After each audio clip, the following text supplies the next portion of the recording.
बिस्मिल्लाहिर्रहमानिर्रहीम। अस्सलाम वालेकुम दोस्तों, आज की वीडियो उन लोगों के लिए बहुत ज़्यादा ज़रूरी है जो रमज़ान शरीफ में नमाज के लिए मस्जिद नबवी में जाने का इरादा रखते हैं, क्योंकि सऊदी हुकूमत की जानिब से कोरोना से महफूज अफराद ही को मस्जिद नबवी में दाखिले की इजाज़त दी गई है, जिसकी तफसीलात देते हुए मदीना पुलिस ने कहा है। मदीना मनवरा पुलिस ने इंतबाह दिया है कि कोरोना वायरस से गैर महफूज किसी भी शख्स को मस्जिद नबवी के सहनों में दाखिल नहीं होने दिया जाएगा। कोशिश करने वालों को रोका जाएगा। पुलिस के मुताबिक मस्जिद नबवी के तरफ हर जानब तमाम रास्तों पर सिक्योरिटी एहलकार तैनात कर दिए गए हैं। मस्जिद नबवी के सहनों के अतराफ सिक्योरिटी हसार कैम कर दिया गया है। किसी भी शख्स को जिसके पास नमाज या ज़ियारत का इजाज़तनामा नहीं होगा, इसे मस्जिद नबवी के अतराफ वाले इलाके तक रसाई नहीं दी जाएगी।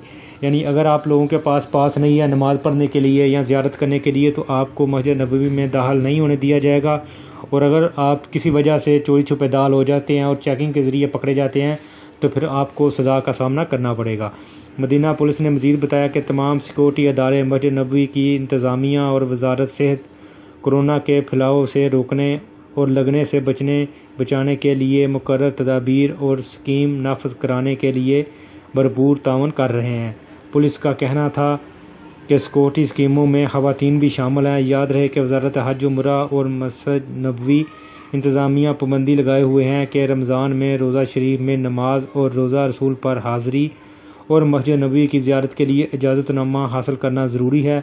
इजाज़तनामा इसी सूरत दिया जाएगा जबकि उम्मीदवार या तो कोरोना वैक्सीन की दोनों खुराकें ले चुका हो या पहली खुराक पर 14 दिन गुजर चुके हो और वायरस का शिकार होकर इससे शफायाब हो चुका हो।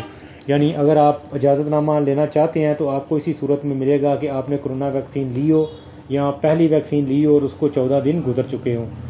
तो दोस्तों, ये थी आज की वीडियो। उम्मीद है आप लोगों को पसंद आई होगी। वीडियो को लाइक और शेयर ज़रूर करें।